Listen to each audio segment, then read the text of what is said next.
গাজীপুরের ডুয়েটে ভিসি নিয়োগকে কেন্দ্র করে উত্তেজনা, দফায় দফায় সংঘর্ষে আহত 15। শিক্ষার্থীদের মাঝে আতঙ্ক, বাড়তি পুলিশ মোতায়েন। আবু সাইদ হত্যা মামলায় রোকেয়া বিশ্ববিদ্যালয়ের সাবেক ভিসিকে কারাগারে প্রেরণ।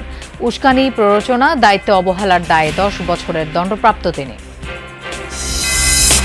আমি রাজধানীতে 3 জন সহ 4 জেলায় একদিনে আরো 6 জনের মৃত্যু। হাসপাতালে নতুন করে ভর্তি 1517 জন। সচেতন থাকার পরামর্শ চিকিৎসকদের।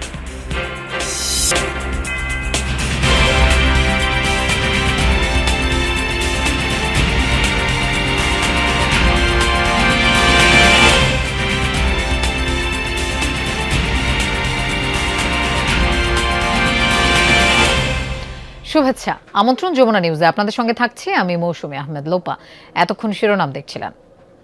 গাজীপুরে ঢাকা প্রকৌশল ও প্রযুক্তি বিশ্ববিদ্যালয় ডুয়েটে নতুন ভিসি নিয়োগকে কেন্দ্র করে দুপক্ষের মধ্যে সংঘর্ষ হয়েছে। এতে আহত হয়েছেন অন্তত 15 জন। বৃহস্পতিবার শাহজালাল বিজ্ঞান ও প্রযুক্তি বিশ্ববিদ্যালয়ের শিক্ষক অধ্যাপক মোহাম্মদ ইকবালকে ডুয়েটের নতুন উপাচার্য হিসেবে নিয়োগ দেয় সরকার। এরপর শিক্ষার্থীদের একাংশ এই সিদ্ধান্ত প্রত্যাখ্যান করে ডুয়েটের শিক্ষকদের মধ্যে কাউকে ভিসি নিয়োগের দাবিতে আন্দোলনে নামেন। আজ নতুন উপাচার্য যোগ দিতে পারেন এমন খবরে ক্যাম্পাসে উত্তেজনা ছড়ায়। মুখোমুখি অবস্থান নেন আন্দোলনকারী শিক্ষার্থী ও ভিসির পক্ষে অবস্থান নেয়া শিক্ষার্থীরা। এক পর্যায়ে বাধে সংঘর্ষ, পরিস্থিতি নিয়ন্ত্রণে কয়েক রাউন্ড টিয়ার শেল নিক্ষেপ করে পুলিশ। ক্যাম্পাস ও আশপাশের এলাকায় এখনও উত্তেজনা রয়েছে। আন্দোলনকারী শিক্ষার্থীদের অভিযোগ, ছাত্রদল নেতাকর্মীরা বহিরাগতদের নিয়ে হামলা চালায়। অন্যদিকে ছাত্রদলের দাবি, ক্যাম্পাসকে অস্থিতিশীল করতে সাধারণ শিক্ষার্থীদের ব্যানারে সংঘাতময় পরিস্থিতি তৈরি করেছে শিবির। দর্শক, এ বিষয়ে আমরা আরো জানবো। আমাদের সাথে ঘটনাস্থল থেকে যোগ দিচ্ছেন সহকর্মী পলাশ প্রধান। পলাশ, ক্যাম্পাসের এই মুহূর্তের অবস্থা জানতে চাই। বেশ উত্তপ্ত হয়েছিল, আর আহতদের শারীরিক অবস্থার কি খবর? যারা আহত হয়েছে এখানে পুলিশ রয়েছে, ছাত্রদল রয়েছে, সাধারণ শিক্ষার্থী রয়েছে এবং এখানকার স্থানীয় যারা রয়েছে তারাও রয়েছে। বেশ ত্রিমুখী আসলে আহত রয়েছে, তাদেরকে স্থানীয় কয়েকটি হাসপাতালে চিকিৎসা দিচ্ছে। এখনো কিন্তু ক্যাম্পাসকে আসলে থমথমে বিরাজ করছে। উভয় পক্ষে ধাওয়া পাল্টা দেওয়া, ইটপাটকেল নিক্ষেপ করা হচ্ছে। তবে পুলিশ বলছে যে তারা এখনো বিষয়টি আসলে সমাধানের জন্য মধ্যে বা তারা প্রস্তুতি নিয়ে ভিতরে প্রবেশ করার চেষ্টা করবে। তবে এই যে সড়কটি রয়েছে, সড়কটির উভয় পাশে কিন্তু আসলে যানচলাচল সম্পূর্ণ বন্ধ রয়েছে। কেউ আসলে প্রবেশ করতে পারছে না, কোনো পরিবার যেতে যাচ্ছে না। একটু পর পরে কিন্তু যারা শিক্ষার্থীরা রয়েছে তারা কিন্তু আসলে ইট পাটকেল নিক্ষেপ করছে। ডুয়েটের চারপাশে কিন্তু তাদের যে আসলে প্রস্তুতি সেটি কিন্তু আমরা লক্ষ্য করছি। বিপরীত পাশে যারা ছাত্রদলের একটি পক্ষ রয়েছে এবং বহিরাগত কয়েকটি পক্ষ রয়েছে, সেখানে কিন্তু তারা দেখছিলাম কিছুক্ষণ পর পরে কিন্তু তাদের সাথে ভিতরে প্রবেশ করার চেষ্টা করে। সকাল থেকে যে বিষয়টা আসলে জানিয়ে আসছিলাম যে ভিসি কে প্রবেশ করাকে নিয়েই মূলত এই বিশ্ববিদ্যালয়ের ভিতরে যে একটি সংঘর্ষ হয়, এরপর থেকে দেওয়া পাল্টা দেওয়া কিছুক্ষণ পর পরেই আসলে এটি বেড়ে যায়। ছাত্রদলের কথা হচ্ছে যে এটি যেহেতু সরকার এটি নিয়োগ দিয়েছে, সেক্ষেত্রে তারা সরকারের পক্ষে সহযোগিতা করবে এবং ভিতরে যারা সাধারণ শিক্ষার্থীরা রয়েছে বা অন্যান্য যারা রয়েছে তাদের কথা হচ্ছে যে বিশ্ববিদ্যালয়ের ভিতরে যারা শিক্ষক রয়েছে তাদের কাছ থেকে কেন একটি কমিটি করে কেন নিয়োগ দেওয়া হলো না, এই নিয়ে মূলত এখন পর্যন্ত বেশ 4 থেকে 5 দিন হচ্ছে তাদের ভিতরে আন্দোলন চলছিল। আজকে সেটি মাত্রা কয়েকদিনও বেড়ে গিয়েছে। সেক্ষেত্রে আমরা দেখছি যে পার্শ্ববর্তী যে এলাকাগুলো রয়েছে সেই এলাকাগুলো আসলে থমথমে বিরাজ করছে। এদিকটি ব্যস্ততম সড়ক ছিল, যে সড়কে আসলে কয়েক লক্ষ মানুষ আসলে পারাপার হতে, সেখানে কিন্তু একদম স্তব্ধ হয়ে গেছে। যেখানে যে পরিবহনগুলি রয়েছে সেখানে কিন্তু আসলে তারা কোনোভাবেই আসলে এখানে প্রবেশ করতে পারছে না। তারাও একটি আতঙ্কের মধ্যে রয়েছে, তারাও বিভিন্ন কথা বলার চেষ্টা করছিল। এখন পর্যন্ত খুবই অবস্থা খারাপ। উভয় পক্ষে ব্যাপক প্রস্তুতি রয়েছে, ইটপাটকেল নিক্ষেপ করছে কিছুক্ষণ পর পর। তাদের এক একটি দাবি হলে অন্য পক্ষে কয়েকটি দাবি দাঁড়িয়ে যায়, যে জন্য আসলে এখন পর্যন্ত যে সমাধান সেটি কিন্তু আসলে কোনোভাবেই কিন্তু আসলে আমরা দেখছি না যে আসলে কখন নাগাদ এটি সমাধান হবে বা ক্যাম্পাসটি বা কতক্ষণ নাগাদ আসলে সমাবেশ হবে। পলাশ, আপনাকে ধন্যবাদ আমাদের সাথে যোগ দেওয়ার জন্য। জাহাঙ্গীরনগর বিশ্ববিদ্যালয়ে শিক্ষার্থী ধর্ষণ চেষ্টায় অভিযুক্তকে গ্রেফতার ও প্রক্টরের পদত্যাগের দাবিতে প্রশাসনিক ভবনে তালা দিয়েছেন আন্দোলনকারী শিক্ষার্থীরা। সকাল 10টার দিকে প্রশাসনিক ভবনের সামনে অবস্থান নেন তারা, পরে তালা ঝুলিয়ে দেন। প্রক্টোরিয়াল বডির বিরুদ্ধে দায়িত্বে ব্যর্থতার অভিযোগ শিক্ষার্থীদের। গত 15 মে ক্যাম্পাসের পুরাতন ফজিলাতুন্নেসা হল সংলগ্ন এলাকায় এক শিক্ষার্থীকে ধর্ষণ চেষ্টার অভিযোগ ওঠে বহিরাগতর বিরুদ্ধে। এ ঘটনায় আশুলিয়া থানায় মামলা হয়। অভিযুক্তকে আইনের আওতায় আনার দাবিতে আন্দোলনে নামেন শিক্ষার্থীরা। অভিযুক্তকে গ্রেফতার ও নিরাপদ ক্যাম্পাস নিশ্চিত না হওয়া পর্যন্ত আন্দোলন চালিয়ে যাওয়ার ঘোষণা দিয়েছেন ছাত্রছাত্রীরা। কর্মসূচির হুঁশিয়ারি দিয়েছেন জাকসু নেতারাও।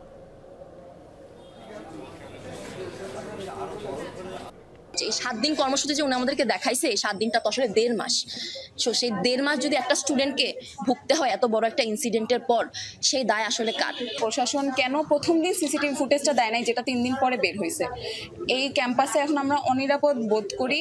আমরা বিশ্ববিদ্যালয়ের নিরাপত্তা ব্যবস্থাকে সুদৃঢ় করার জন্য যে প্রকল্পগুলো আছে, যে অ্যাক্টিভিটিস গুলো আছে, সেগুলো বাংলাদেশ সরকারের উচ্চ পর্যায় থেকে আমাদেরকে ইতিমধ্যেই এনশিওর করেছে যে অর্থের যত প্রয়োজন হবে সেগুলো সরবরাহ করা হবে। জুলাই গণ অভ্যুত্থানের প্রথম শহীদ আবু সাইদ হত্যা মামলা 10 বছরের দণ্ডপ্রাপ্ত বেগম রোকেয়া বিশ্ববিদ্যালয়ের সাবেক ভিসি হাসিবুর রশিদকে সাজা ভোগের জন্য কারাগারে পাঠিয়েছেন ট্রাইব্যুনাল 2। আন্তর্জাতিক অপরাধ ট্রাইব্যুনালের 2 এর বিচারিক প্যানেল তাকে সাজা ভোগের জন্য কারাগারে পাঠান।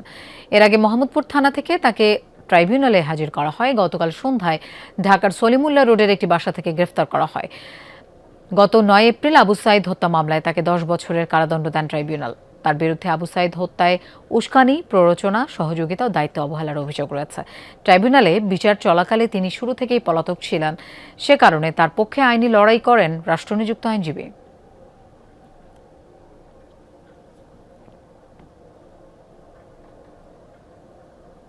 দেশজুড়ে হামের উপসর্গ নিয়ে আক্রান্ত ও মৃত্যুর সংখ্যা বাড়তে থাকায় উদ্বিগ্ন অভিভাবকরা। 24 ঘন্টায় প্রাণ গেছে আরও 6 শিশুর।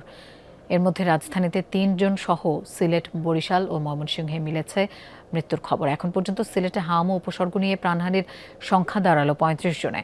বিভিন্ন হাসপাতালে নতুন রোগী ভর্তি হয়েছে 78 জন, চিকিৎসাধীন 321 জন। রাজশাহী মেডিকেলে নতুন রোগী ভর্তি হয়েছে 3 জন।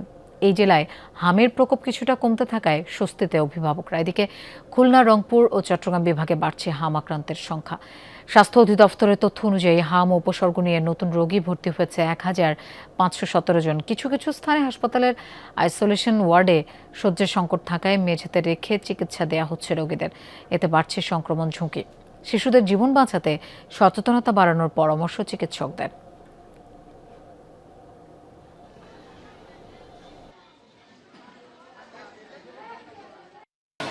বাচ্চা তো একটু সামান্য সুস্থ, আগে অনেক অসুস্থ ছিল আর কি। আর যা ওষুধ পানি সবকিছু আমাকে কেনাকাটা, এখান থেকে কিছু আমাকে দেয় নেই। কষ্ট আমাদের হয়েছে হইলেও কিন্তু বাচ্চা তো কষ্ট তো হবেই, তো কোনো করার কিছু নেই। কোনো ঔষধ পাওয়া যায় না, এই অসুবিধার সব ঔষধ বাইরে দিয়ে কিনা লাগে। মানে হয়রানি করতেছে, কিন্তু পর্যাপ্ত যেই ইয়াটা পাওয়ার কথা, চিকিৎসাটা পাওয়ার কথা, ওইটা আমরা পাচ্ছি না। বাংলাদেশের সকল পথশিশুকে তার মৌলিক অধিকার রক্ষা, নিরাপত্তা ও সুরক্ষা প্রদানে সমাজ কল্যাণ মন্ত্রণালয় সহ সরকারের নিষ্ক্রিয়তা কেন অবৈধ হবে না জানতে রুল জারি করেছেন হাইকোর্ট। হাইকোর্টের বিচারপতি ফাহমিদা কাদের ও বিচারপতি আসিফ হাসানের দ্বৈত বেঞ্চ এই রুল জারি করেন। রুলে বলা হয়, পথশিশুরা মৌলিক অধিকার সহ সকল সুযোগ সুবিধা পাওয়ার কথা, তারপরেও তাদের অধিকার থেকে বঞ্চিত করা হচ্ছে। পথশিশুদের সুরক্ষায় যথাযথ কর্তৃপক্ষ কেন প্রয়োজনীয় ব্যবস্থা গ্রহণ করা হবে না তাও জানতে চাওয়া হয়েছে। পথশিশুদের প্রাপ্য অধিকার প্রতিষ্ঠায় জনস্বার্থে রিট করেছিল শিশু অধিকার নিয়ে কাজ করা সংগঠন ইকিউটাস। পরে রিটকারীরা বলেন, দেশের সকল পথশিশুরা তাদের অধিকার পেতে চায়, কিন্তু বাস্তবে তারা সকল নাগরিক সুরক্ষা থেকে বঞ্চিত।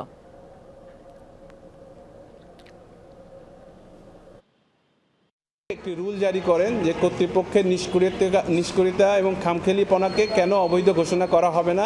পথশিশুদের যে সুযোগ সুবিধা এবং তাদের যে একটি নির্দিষ্ট নীতিমালার মধ্যে নিয়ে আসার কথা, সেই অনুযায়ী তাদেরকে কোনো ধরনের সুযোগ সুবিধা দেওয়া হচ্ছে না। চাকরির ভিসায় বিদেশ যেতে বাধ্যতামূলক বিএমইটি কার্ড, আর এই কার্ড পেতেই চরম দুর্ভোগে পড়েছেন লাওসগামী কর্মীরা।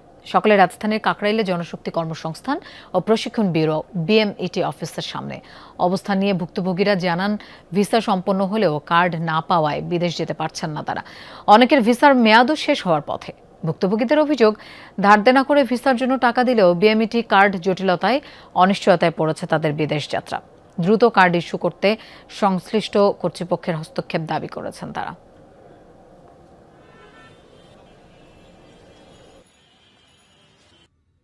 একবার ভিসা এক্সপায়ার হয়েছে, আবার ভিসা রিনিউয়াল করছে, এখন আবার এক্সপায়ার হওয়ার পথে মেইন পাওয়ার জন্য বেঁধে যেতে পারতাছি না। আমি যাইতে না পারি, আমার পিছনে অনেক ঋণদাপা, আমি মনে হয় আত্মহত্যা করব এরকম আমার পর্যায়ে চলে আসছে। এজেন্সিওয়ালা বলতেছে পিএনইডি হইতেছে না, পিএনইডির কারণে ক্লিয়ারেন্স পাইতেছে না, বিধায় আমার ফ্ল্যাট দিতেছে না।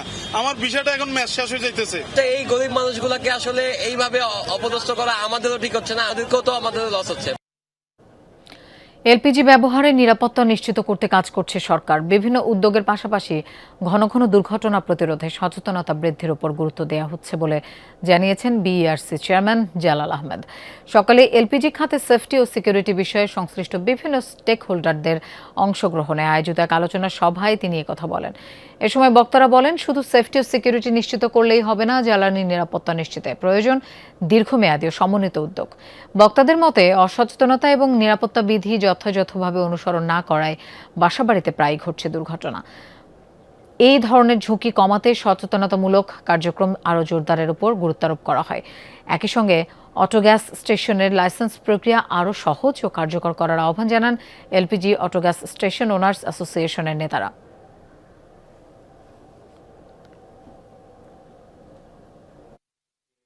যেহেতু এলপিজির ব্যবহার বাড়তেছে গৃহস্থালিতে, কমার্শিয়াল দোকানপাটে, শিল্পে, এবং যেটা রেটিকুলেটেড বলা হচ্ছে, এটা একদম র্যান্ডম অথবা মাশরুম গ্রোথ হচ্ছে রেটিকুলেটেড সিস্টেমে। যেহেতু লোয়াবের সভাপতিও কমিট করেছেন, নিঃসন্দেহে আমরা এটা নিয়ে এগিয়ে যাব। সরকারের নির্বাচনী ইশতেহারে ঘোষিত ডিজিটাল সেবা সম্প্রসারণের অংশ হিসেবে দেশের বিমানবন্দরগুলোতে চালু করা হয়েছে ফ্রি ওয়াইফাই সেবা। এমনটি জানিয়েছেন তথ্য প্রযুক্তি মন্ত্রী ফকির মাহবুব আনাম। দুপুরে শাহজালাল আন্তর্জাতিক বিমানবন্দরে ফ্রি ওয়াইফাই সেবার উদ্বোধন শেষে কথা জানান তিনি। মন্ত্রী জানান, ইতোমধ্যে 8টি বিমানবন্দর ও 6টি রেলওয়ে স্টেশনে এই সেবা চালু করা হয়েছে। এ সময় বেসামরিক বিমান পরিবহন ও পর্যটন মন্ত্রী আফরোজা খানম রিতা বলেন, যাত্রী সেবা আরও সহজ, দ্রুত ও প্রযুক্তি নির্ভর করতে এই উদ্যোগ নেওয়া হয়েছে। সরকারের নির্বাচনী ইশতেহারে থাকা পরিকল্পনাগুলো ধাপে ধাপে বাস্তবায়ন করা হচ্ছে এবং ভবিষ্যতেও তা অব্যাহত থাকবে। শিগগিরই চালু হতে যাচ্ছে বহুল প্রতীক্ষিত থার্ড টার্মিনাল। এর মাধ্যমে যাত্রী সেবার মান ও সক্ষমতা আরও বাড়বে বলে আশা করেন তিনি।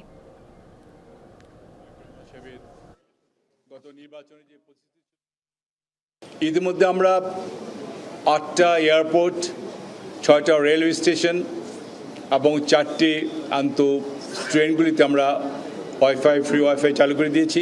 যারা যাত্রীরা আসতেছেন, প্রবাসী ভাইরা আমাদের বিদেশ থেকে যারা আসছেন, তাদের সুবিধাটা দেখাই আমাদের এই বিমানবন্দরের মূল লক্ষ্য।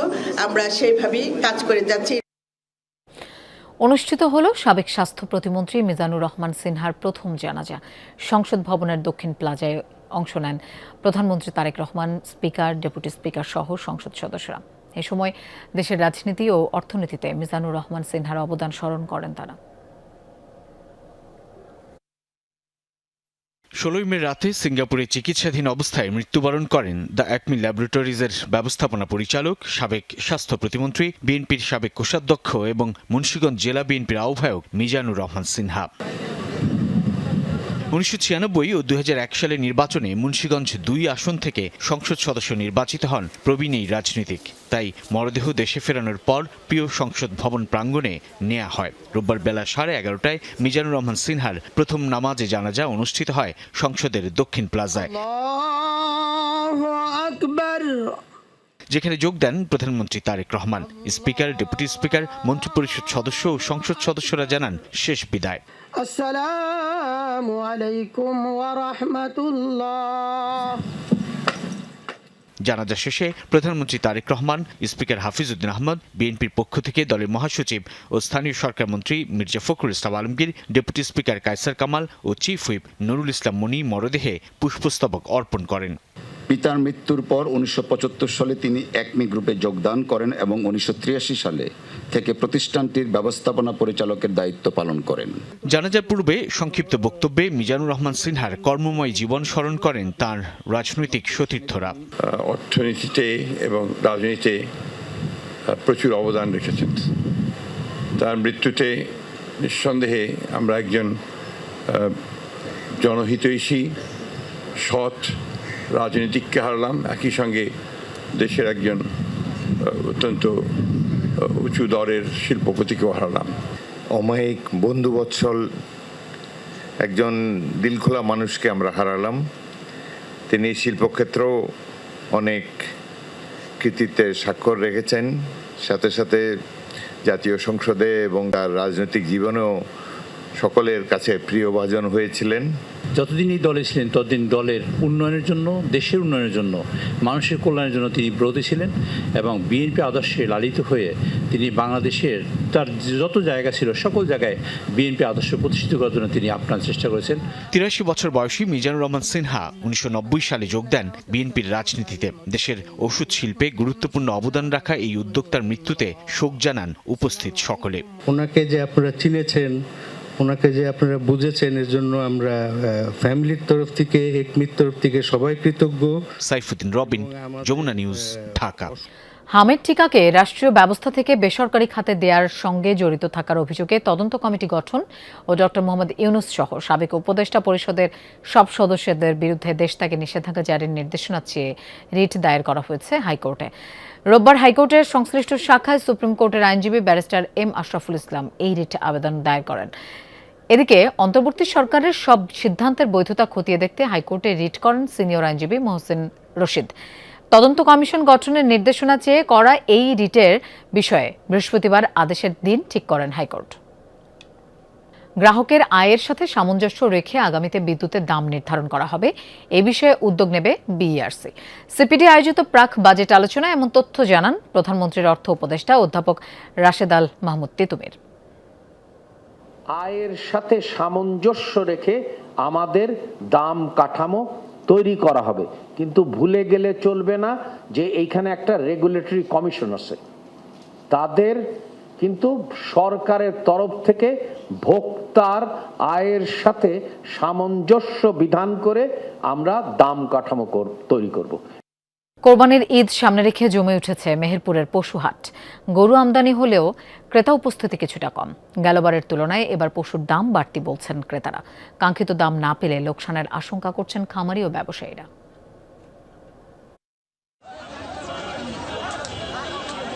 মেহেরপুর জেলার সবচেয়ে বড় পশুর হাট বামুন্দি নিশিপুর হাট। প্রতি বছরই শতবর্ষী এই হাটে গবাদি পশু আসে আশপাশের বিভিন্ন জেলা উপজেলা থেকে। মাঝারি পশুর চাহিদাই সবচেয়ে বেশি। হাট জমে উঠলেও এখনো তেমন ক্রেতার দেখা নেই, আর দাম নিয়ে মিশ্র প্রতিক্রিয়া রয়েছে ক্রেতা বিক্রেতাদের। আমাদের যে দাম ভাই বুঝছেন, আমরা গরু পাইলে আমাদের সেই সঠিক মূল্য পাইছি না ভাই। গতবার যে গরুগুলো আমরা 2 লাখ টাকার ভিতরে কিনতে পারছি, এবার ওই গরুগুলা কিনতে মোটামুটি 2 লাখ 30-40 এরকম লাগছে। ঢাকা, চট্টগ্রাম, কুমিল্লা, ফেনী, নোয়াখালী সহ দেশের বিভিন্ন স্থান থেকে এই হাটে গরু কিনতে আসেন ব্যাপারীরা। 1.5 থেকে 2 লাখ টাকা দামের গরু কিনছেন বেশি। গত বছরের তুলনায় গরুর দাম এবার 20 থেকে 30 হাজার টাকা গরু প্রতি বেশি। কেনাও হয়েছে না, আবার এদিকে গরু কিনতেও আমরা পাচ্ছি না। সামনের দিনগুলোতে পশুর আমদানি আরো বাড়বে বলে আশা করছেন হাটের ইজারাদার। হাটে আমরা 3 থেকে 4 হাজার গরু আমদানি হয়েছে, তবে আমদানি অনুযায়ী বেচা কিনা ভালো আছে। আগামী হাটে ইচ্ছা বেশি হবে আশা করি।